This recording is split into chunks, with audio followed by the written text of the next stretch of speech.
Hi guys, welcome back to the channel.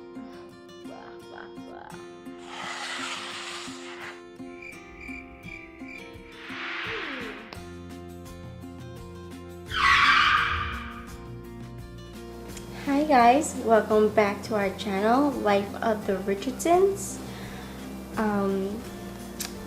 Today we are discussing breastfeeding 101. This is pretty much for new moms. And I'm pretty much going to be discussing what other people, other nurses and doctors, the things that they don't say. Now, just so you know my background, I have 3 kids, all breastfed. I have a 7-year-old, I have a 2-year-old, and I have a 3-month-old. So it's something I know a little bit about. The first things first, what they don't tell you is it's extremely painful. You don't really feel it the first day or the second day, but that 3rd day that the baby like really latches on and starts eating really good, yeah, it's super painful. Like, I used to have to hold my husband's hand, take a deep breath right before the baby latched on, and like I had to focus on my breathing as the baby's taking that first few sips, I guess you want to call it. But after like the first 2 or 3 like sucks, it's okay. It gets tolerable. It still hurts, but it's more tolerable than when they first latch on. When they first latch on, that shit's a bitch. Yeah. But I mean, and I haven't experienced this either, but I've heard that girls sometimes bleed and they sometimes, like, their nipples crack. I didn't experience that, but I know women who have. I don't know why no one tells you about the pain, but it is extremely painful. But in my eyes, I see it as, you know what, you sacrifice your body for 9 months. You went through the morning sickness, the back pain, everything, the super duper headaches. You went through all of that, plus you went through the painful labor. What's another couple weeks of, doing this for your child? And once you meet your child, you're gonna want to do that for them. I know people who, breastfeeding is not even a choice. That's okay. If you want to just use formula, if you want to do breast and formula, that's okay too. That's what I'm doing at the moment. I'm doing breastfeeding and formula, but I only use formula, like 1 can of formula a month. It's really not that much. It's only really like when I have to like step out, or if I want to get like just a few hours extra sleep and I haven't pumped, then I have my husband just feed the baby formula. That's pretty much it. But really, to each their own. You do what you need to do. You do what you feel is best, whatever you can handle. Don't worry about what other people say. You know yourself, you know your body, you know your baby. You do what you want. After the first day or 2, that's when the milk really comes in heavy and strong. You don't feel it right away. But that 3rd day, the 3rd day, your milk comes in really heavy, and your baby doesn't drink as much as you're producing in the beginning. So that's why it's a really super good idea to invest in a pump. This is what I use. I'll show you what I use. This is Lasno. This is amazing. This is super good. It's you can control it. There's buttons for how hard it pumps or how fast it pumps. Yeah, after the first like 5 months, you get such a relief. It's so helpful. That would really be helpful. I don't use it anymore now. My baby is 3 months now, because now we're at the point where whatever I produce, that's as much as she eats. So it's like it evens out right now. It doesn't do that in the beginning, but after like the first month, then it kind of evens out. So that's definitely a big relief when that happens. Because it's such a pain in the butt, like after a while, when you pump so much, to always be washing, all the things that you use for the for the breast pump. It just gets annoying always doing the dishes like every 2 or 3 hours, but still super helpful. Each baby's different too. Like my first baby, I only breastfed for 4 months, and then he was formula fed. And that's only because I got sick, and then the doctor put me on medication, and it wasn't really safe for the baby to be breastfeeding while I was taking the medication. So, and it wasn't a big deal because he was already, I was feeding him formula like every now and then, so he was already used to the formula, so it wasn't that difficult.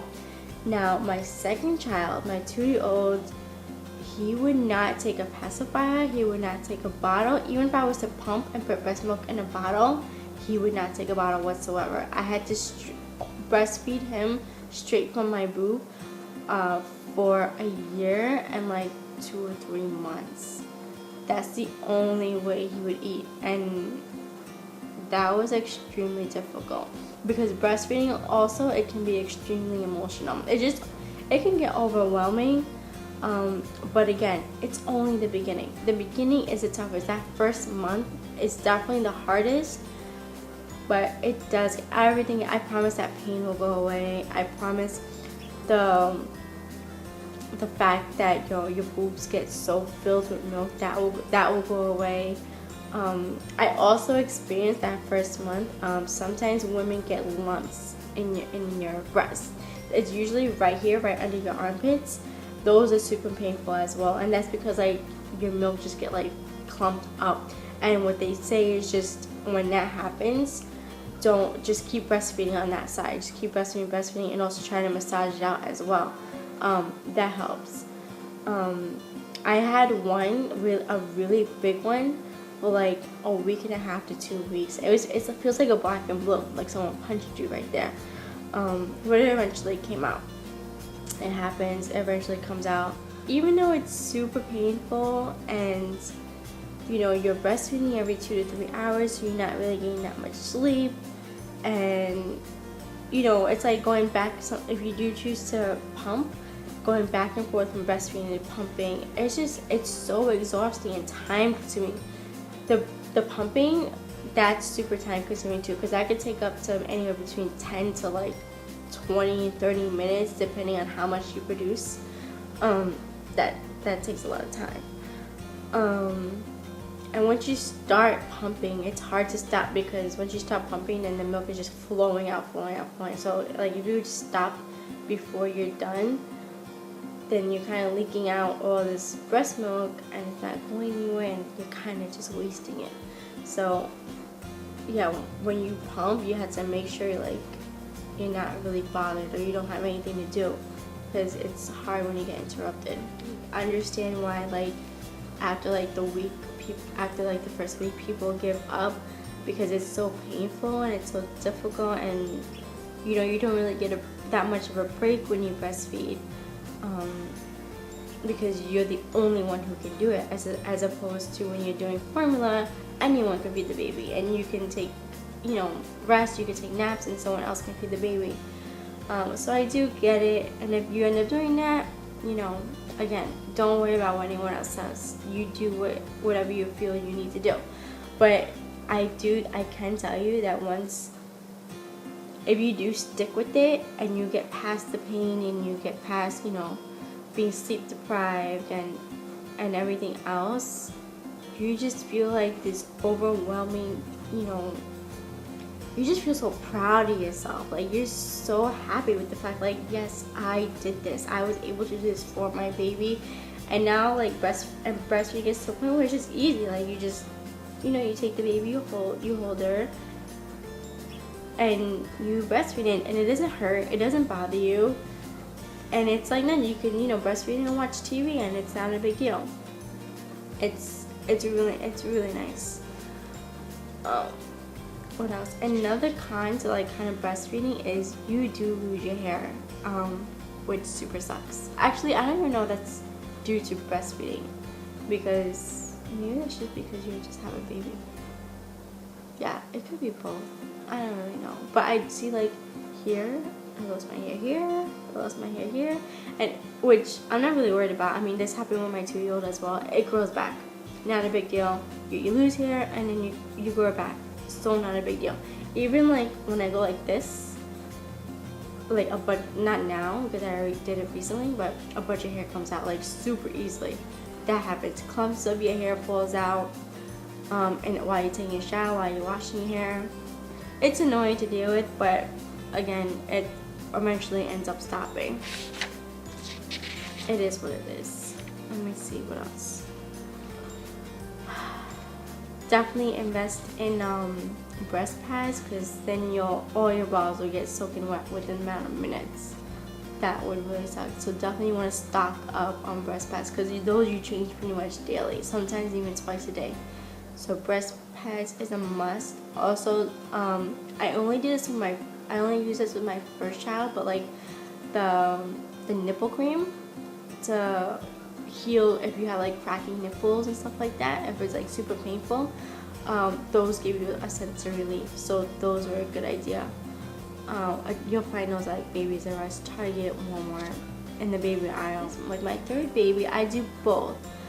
When I was in the hospital, I mostly used formula just because I was so exhausted after giving birth.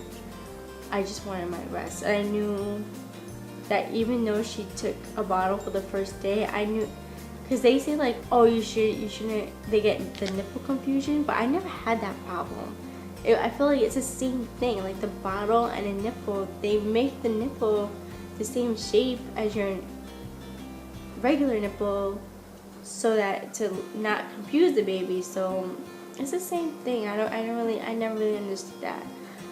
But I gave her the formula for like the first day just so I can rest, and also because my milk really wasn't coming in on the first day, so it's not like she would be getting anything. So I just gave her the formula.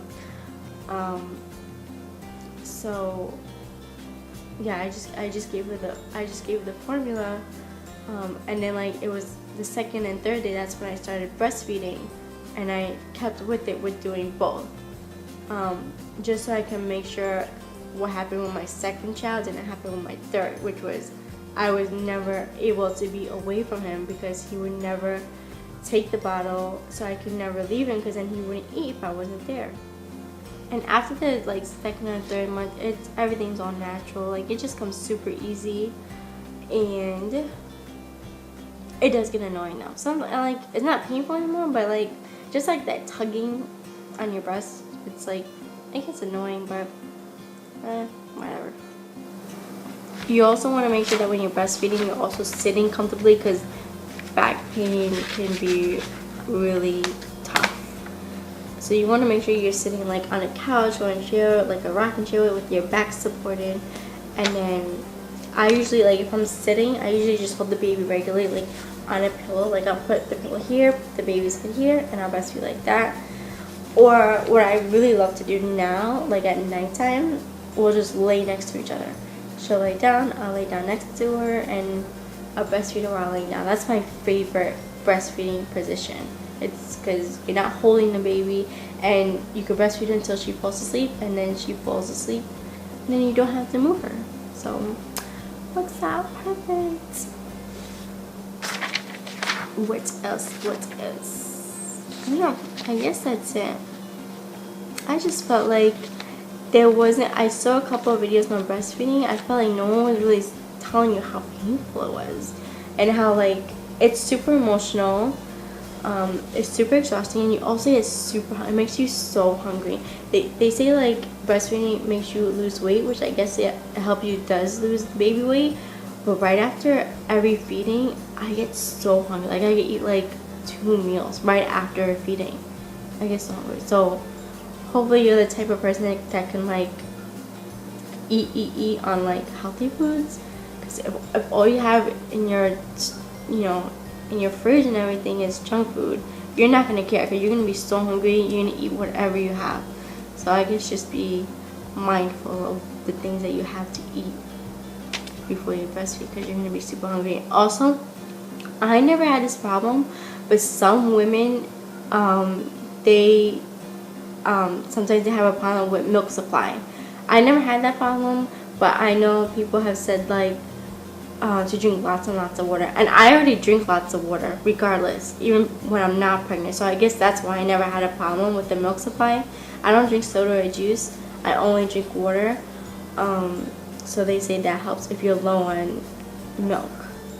If you're not producing as much, to drink lots and lots of water. That helps. So that's good to know.